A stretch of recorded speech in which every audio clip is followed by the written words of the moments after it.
ఒక భూమి మీద ఒక కుటుంబం దైవిక కుటుంబమా కాదా అన్నటువంటిది తెలియాలి అని అంటే దానికి కొన్ని రుజువులు ఉన్నాయి. భూమి మీద ఒక కుటుంబం దైవిక కుటుంబమా కాదా అనేటటువంటిది తెలియాలి అని అంటే కొన్ని రుజువులు ఉన్నాయి. 105వ కీర్తన అది తీసి పెట్టుకోండి. ఇప్పుడు దాంట్లోంచి కొన్ని తలంపులు మీకు చెప్పి నేను నా వాక్య సందేశాన్ని ముగిస్తాను. ఇప్పటి వరకు శ్రమలు ఎందుకో చెప్పాను. శ్రమల వేదాంతంలో లేకపోతే శ్రమల ద్వారా ఒక క్రైస్తవ విశ్వాసకు వచ్చే ప్రయోజనం ఏంటో చెప్పాను. ఇప్పుడు కృతజ్ఞతాస్తుతులు చెల్లించేటటువంటి కుటుంబాలు, అసలు దైవిక కుటుంబాలు ఎలాగుంటాయో దాంట్లో చెప్తున్నాడు. చూడండి ఏమంటున్నాడు, యెహోవాకు కృతజ్ఞతాస్తుతులు చెల్లించుడి అన్నాడు. అమ్మా ఎవరికి చెల్లించాలి? యెహోవాకు. ఏం చెల్లించమని చెప్తున్నాడు? కృతజ్ఞతాస్తుతులు చెల్లించుడి అన్నాడు. ఇదే బైబిల్ గ్రంథంలో తిమోతి పత్రికలో పౌలు భక్తుడు అక్కడ అంచె దినాలలో మనుషుల యొక్క లక్షణాలను తేటతల్లపరుస్తూ, అంచె దినములలో అపాయకరమైన కాలములు వచ్చును, మనుషులు స్వార్థప్రియులు, బెంకములాడువారు. 3వ అధ్యాయము మనం తీసావా? అంచె దినములలో అపాయకరమైన కాలములు వచ్చును. డాడీ నువ్వు అంచె దినాలు అని చెప్తున్నావు నాకు, అవంటే ఎలా ఉంటాయో అని అడుగుంటాడు తిమోతి. వీళ్ళిద్దరికి డిఫరెన్స్ చాలా ఎక్కువ ఏజ్. అప్పుడు ఆయన చెప్తున్నాడు, అంచె దినాలు ఎలా ఉంటాయి నాయన, మనుషులు స్వార్థప్రియులు, బెంకములాడువారు, ధనాపేక్షులు, అహంకారులు, దోషకులు, తల్లిదండ్రులకు అవిధేయులు. అది అండర్లైన్ చేయండి, అది అండర్లైన్ చేసుకోండి. మనుషులకి ఏముండదంట అమ్మ, కృతజ్ఞత చూపించేవాడు దైవికమైనటువంటి వాడు, కృతజ్ఞత లేనివాడు ఈ లోక సంబంధి. ఈ లోకం నిన్ను ఎదుర్కొంటే నువ్వు లోకానుసారుడిగా బ్రతుకుతావు. పరిశుద్ధాత్ముడు నిన్ను ఎన్కౌంటర్ చేస్తే లేకపోతే నిన్ను ఎదుర్కొంటే నువ్వు రూపాంతరం చెందుతావు. రెండింటికి తేడా గుర్తుపెట్టుకోండి. లోకం మనల్ని ఎదుర్కొందనుకోండి, మనము లోకానుసారులుగా బ్రతుకుతాం. పరిశుద్ధాత్ముడు మనల్ని ఎదుర్కొన్నాడు అనుకోండి, మనము రూపాంతరము చెంది దైవికమైనటువంటి వ్యక్తులుగా బ్రతుకుతాం. ఈ దినాలలో మనుషులు ఎలాంటి వాళ్ళని చెప్తున్నాడు అంటే కృతజ్ఞత లేని వాళ్ళు. ఇప్పుడు దావీదు అంటున్నాడు, బాబు యెహోవాకు కృతజ్ఞతాస్తుతులు చెల్లించండి అయ్యా అన్నాడు. ఆయనకే చెల్లించాలా, ఇంకెవరికి కుదరదా అని అడిగితే ఖచ్చితంగా ఆయన అంటాడు, ఖచ్చితంగా ఆయనకే చెల్లించాలి బాబు. ఎందుకు దావీదు అని అడిగితే ఆయన సృష్టికర్త, ఆయన సార్వభౌముడు, ఆయన పోషకుడు, ఆయన రక్షణకర్త, మనకు సమస్తాన్ని సమకూరుస్తున్నటువంటి ప్రొవైడర్. ఇంతకంటే గొప్ప లక్షణాలు ఉన్నటువంటి వ్యక్తి ఎవరైనా మీకు దేవుడిగా కనబడితే మీరు ఆయనను ఆరాధించుకోండి. కానీ ఆయనను ఆరాధించటం మీరు చెయ్యండి అని చెప్పాడు. కృతజ్ఞతాస్తుతులు చెల్లించండి అన్నాడు. కృతజ్ఞతాస్తుతులు చెల్లించటము అని అంటే దాని అర్థం తెలియాలి. కృతజ్ఞతాస్తుతులు చెల్లించడం ద్వారా ఒక వ్యక్తికి వచ్చేటటువంటి ప్రయోజనం కూడా తెలియాలి. ఏమిటి? ఈరోజు ఈ కూడిక ద్వారా హిజ్కియా రాజు గారి యొక్క కుటుంబానికి వచ్చేటటువంటిది ఏంటో తెలియాలి. ఏమవుతుంది కృతజ్ఞతాస్తుతులు చెల్లిస్తే? లోకా రాసిన సువార్త 17వ అధ్యాయం, లోకా సువార్త 17వ అధ్యాయంలో చూడండి 15వ వచనం. వారిలో ఒకడు తనకు స్వస్థత కలుగుట చూచి గొప్ప శబ్దముతో దేవుని మహిమపరచుచు తిరిగి వచ్చి ఆయనకు కృతజ్ఞతాస్తుతులు చెల్లించుచు ఆయన పాదముల యొద్ద సాగిలపడెను. వాడు సరే, వాడు ఎవడైతే మనకెందుకులే పక్కన పెట్టండి. వీడు చేసిన పని జాగ్రత్తగా గమనించండి. వీడు స్వస్థత పొందాడు. స్వస్థత పొందినప్పుడు గొప్ప శబ్దముతో ఏం జరిగింది? దేవుణ్ణి మహిమపరిచాడు. దేవుణ్ణి మహిమపరిచాడు. రెండవది ఏం చేశాడనంటే ఆయన పాదాల దగ్గరకు వచ్చి సాగిలపడ్డాడు. అంటే కృతజ్ఞతాస్తుతి ఒక వ్యక్తిని సాగిలపడ్డాడంటే అంతకుముందు ఎక్కడి నుంచి మాట్లాడాడండి? అంతకుముందు ఎక్కడి నుంచి మాట్లాడాడు? అమ్మ, యోధా సంస్కృతిలో ఆ లెప్పరు ఎవడో కూడా ఊళ్ళోకి రావడానికి కానీ రోడ్డు మీదకి రావడానికి కానీ వాళ్ళకి అవకాశం లేదు. కుష్ఠరోగులు దూరాన్ని ఉండాల్సిందే. వీళ్ళందరూ దూరాన్ని ఉండించే అరిశారు. నీకు ఇష్టమైతే మమ్మల్ని శుద్ధులు చెయ్యి, మాకు ఇలా ఉంది ఇది అని. అంటే అప్పుడు ముందుకు రాని వ్యక్తి కృతజ్ఞతాస్తుతి ఇప్పుడు ఏం చేసింది? దగ్గరకు తీసుకొచ్చింది. గుర్తుపెట్టుకోవాలి, కృతజ్ఞతాస్తుతి ఏమైంది? దగ్గరకు తీసుకొచ్చింది. అంటే దేవుని యొక్క సామీప్యము దొరికింది. ఇంతకుముందు ఎక్కడో ఉన్నటువంటి వ్యక్తి ఇప్పుడు డైరెక్ట్ ఎక్కడికి వచ్చాడు? ప్రభు పాదాల దగ్గరకు వచ్చాడు.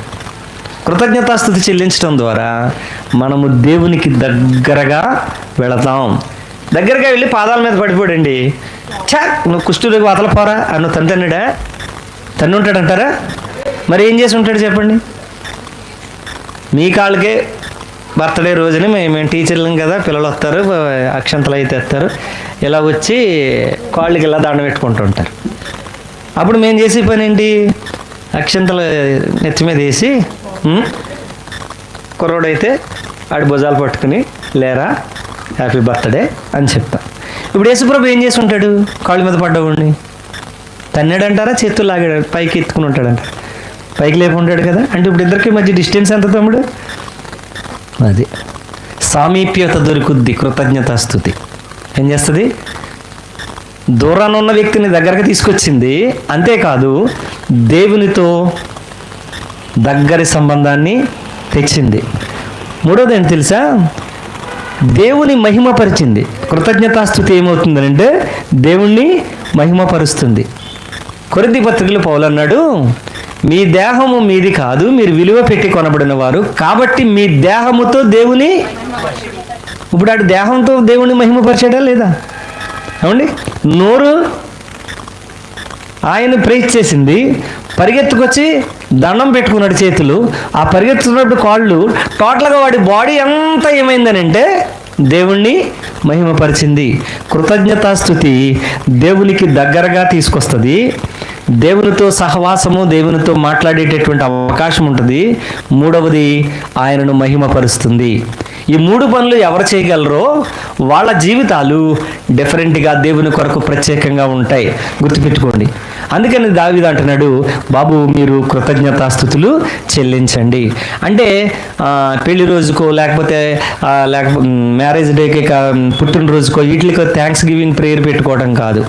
కొలసీ పత్రికలో అంటాడు, కొలసీ పత్రిక ఈ కృతజ్ఞతాస్తుతిలో ఒక క్రైస్తవుడు వెళ్ళాల్సినటువంటి స్థితి చెప్పాడు. 2వ అధ్యాయం 7వ వచనం చూడండి. 6-7 వచనాలు కలిపి ఉంటాయి. కావున మీరు ప్రభు అయిన క్రీస్తు యేసును అంగీకరించిన విధముగా ఆయన యందు వేరు పారిన వారే ఇంటివలే కట్టబడుచు మీరు నేర్చుకున్న ప్రకారముగా విశ్వాసమందు స్థిరపరచబడుచు. ఈ మాట అండర్లైన్ చేసుకోవాలి. కృతజ్ఞతాస్తుతులు చెల్లించుటయందు విస్తరించడం అంటే ఏంటి? ఈ ఎకరం కొన్నానండి, ఆ ఎకరం అదే బేరానికి వచ్చింది, అది కూడా కొందాం అనుకుంటున్నాను అన్నాడు. ఇప్పుడు నీ పొలం విస్తరించిందా లేకపోతే తగ్గిందా? ఈ ఎకరంలో 4 గుంచాలు అమ్మేసాను అన్నయ్య అన్నదానికి, ఈ ఎకరానికి ఇంకొక ఎకరం కలిపాను అన్నయ్య అన్నదానికి, కొనుక్కున్నాను అన్నయ్య దానికి తేడా ఉందా లేదా? అంటే ఏమైనట్టు? ఆ పొలం విస్తరించింది. ప్రభు ఏమంటున్నాడు? మీరు తగ్గిపోండి కృతజ్ఞతాస్తుతులు అన్నాడా? కృతజ్ఞతాస్తుతులు ఎందుకు విస్తరించమంటున్నాడా? ఆ విస్తరించడం ఎలాగో కూడా చెప్తున్నాడు. వేరు లోపల కంట పారి స్థిరంగా ఉన్నట్టుగా కృతజ్ఞతాస్తుతి నీ విశ్వాసాన్ని స్థిరపరుస్తుంది. 4వ పాయింట్ అర్థమైందమ్మా? కృతజ్ఞతాస్తుతి ఏం చేస్తుంది? నీ విశ్వాస జీవితాన్ని బలమైనటువంటి పునాదిలోనికి, స్థిరమైనటువంటి పునాదిలోనికి నడిపిస్తుంది. ఈ కృతజ్ఞతాస్తుతి అంటే ఏదో మామూలుగా పలికేసుకునే మాట కాదు. అది దేవుని దగ్గరగా తీసుకొస్తుంది, దేవుని సామీప్యాన్ని మనకు అందిస్తుంది, దేవుని మహిమపరచడానికి మనకి అవకాశం ఇస్తుంది, తర్వాత దేవునిలో స్థిరపడడానికి మనకు అవకాశం ఇస్తుంది. అందుకని కీర్తనకారుడు కృతజ్ఞతాస్తుతులు చెల్లించండి అని చెప్పాడు. ఏముంటాయి అని అంటే చూడండి, ఇప్పుడు 105వ కీర్తనకు వచ్చేయండి. అక్కడ మనం చూస్తే అమ్మా ఆయన నామమును ప్రకటన చేయుడి. ఇప్పుడు జరుగుతున్నది ఏంటి? ఇప్పుడు నేను చేస్తున్నది ఏంటి చెప్పండి అమ్మా? అంతేనా? నా సొంతమేమన్నా చెప్తున్నానా? కృతజ్ఞత కూడికలో ఉండాల్సినటువంటి సిస్టమ్ ఎంత బాగా చెప్పాడు చూడండి కీర్తనకారుడు. ఆ సిస్టమ్ చెప్పాడు చూడండి. ఏమంటున్నాడు? ఆయన నామమును ప్రకటన చెయ్యండి, వాక్యం చెప్పండి రా బాబు అన్నాడు. అది జరుగుతుంది. రెండోది, జనములలో ఆయన కార్యములను. తమ్ముడు హిజ్కియా రాజు గారు చెప్పిన సాక్ష్యం ఏంటి చెప్పండి? నేనేమన్నా మాట్లాడుతున్నామా? ఎదురుగుండగా సాక్ష్యం చూపిస్తున్నాను. అదేంటో దీంట్లోకి ఈజ్ పెడుతున్నాను అంతే. ఆయన చెప్పింది ఏంటి? జనములలో ఆయన ఆశ్చర్య కార్యములు చేశాడా లేదా అంటే సాక్ష్యం ఉండాలి, వాక్యం ఉండాలి కృతజ్ఞత కూడికలో. తర్వాత మూడోది చూడండి, ఆయనను గూర్చి పాటలు పాడకుండా డైరెక్ట్గా ఇక్కడికి వచ్చారా? పాడారా లేదా అమ్మా? పాడారు కదా. తర్వాత చూడండి, ఆయనను కీర్తించుడి, ప్రార్థన చేసినటువంటి వాళ్ళు ఆయన ఆశ్చర్య కార్యములన్నిటిని గూర్చి సంభాషణ చేయుడి. This is called spiritual activity. నువ్వు కృతజ్ఞతాస్తుతి చెల్లించేస్తున్నాను అని అంటే కుదరదు, ఏదో మాట చెప్పేస్తే కుదరదు. స్పిరిచువల్ యాక్టివిటీలో పాటలు పాడడం ఉంటుంది, ఆయనను గూర్చినటువంటి సంభాషణ ఉంటుంది. అయ్యో సహోదరి మెర్సీకి ఇలాంటి కష్టం వచ్చిందమ్మా, ఇంత బాధపడిందమ్మా, ఇంత భయంకరమైనటువంటి స్థితిలో దేవుడు ఆమెకు సాయం చేశాడమ్మా, దేవుడు చేసిన మహాకృపను బట్టి ఆమె ఇంకా సజీవంగా మన మధ్య ఉండగలిగింది, మంచి ఆరోగ్యాన్ని కలిగింది. ఈ సంభాషణ జరుగుద్ది, సాక్ష్యం వస్తుంది, పాటలు ఉంటాయి. తర్వాత ఆగమ్మా ఏముంటాయి? వాక్య ప్రకటన జరుగుద్ది. ఒక వ్యక్తి దైవికమైన వ్యక్తా కాదా అన్నది తెలిసిపోద్ది, ఒక కుటుంబము దైవికమైనటువంటి కుటుంబమా కాదా అన్నది తేలిపోద్ది. ఇవి లేవనుకోండి, ఇవేమీ లేవనుకోండి, ఆ కుటుంబము దైవికమైనటువంటి కుటుంబము కాదు. కృతజ్ఞతాస్తుతులు చెల్లించడానికి వచ్చినప్పుడు ఈ స్పిరిచువల్ యాక్టివిటీస్ ఉంటున్నాయా లేదా అనేటటువంటిది ఖచ్చితంగా చూసుకోవాలి.